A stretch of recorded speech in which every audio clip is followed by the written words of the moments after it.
Bharat Pakistan দ্বৈরথে cricket ভক্তরা দীর্ঘদিন অপেক্ষা করেছেন বড় কোনো টুর্নামেন্টের জন্য। দ্বিপাক্ষিক সিরিজে দীর্ঘ সময় বন্ধ থাকা এশিয়া কাপ আইসিসি ইভেন্টে দুই দলের মুখোমুখি লড়াইকে ভক্তরা চরম উত্তেজনায় দেখেন। তবে সাম্প্রতিক বছরগুলোয় মাঠে ক্রিকেটে পাকিস্তান ভারতের বিপক্ষে উপযুক্ত চ্যালেঞ্জ দিতে পারেনি। ফলে যতটা রোমাঞ্চ হয় মাঠে, তার চেয়ে বেশি স্পষ্ট ভারতের দাপট পরিসংখ্যানে।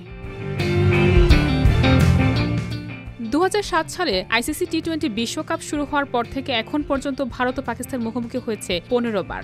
এর মধ্যে 12টিতে জয় পেয়েছে ভারত। প্রথম ম্যাচটি ড্র হলেও পরে সুপার ওভারে ভারতের জয় নিশ্চিত হয়। পাকিস্তান মাত্র 3টি ম্যাচে জিতেছে, তার মধ্যে 2টি জয় এসেছে দুবাইয়ে। পাকিস্তান শেষবার ভারতের বিপক্ষে এশিয়া কাপ জিতেছে 2022 সালে সুপার 4-এ, যেখানে মোহাম্মদ রিজওয়ানের 71 এবং মোহাম্মদ নওয়াজের 41 রানের পারফরম্যান্স মূল ভূমিকা রাখে।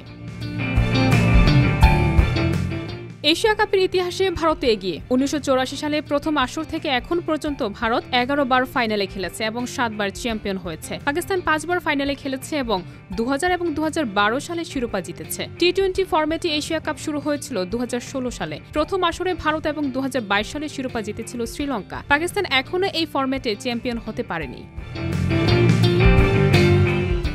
আজ বাংলাদেশ সময় রাত 8:30টায় দুবাই আন্তর্জাতিক স্টেডিয়ামে অনুষ্ঠিত হবে ভারত পাকিস্তান ফাইনাল। দুবাইয়ের 28,000 আসনের সব টিকিট ইতিমধ্যেই বিক্রি হয়ে গেছে। টুর্নামেন্টের শুরুর আগে ভারত জুড়ে ম্যাচ বয়কটের দাবি উঠছিল, তবে তা দ্রুত মিলিয়ে গেছে।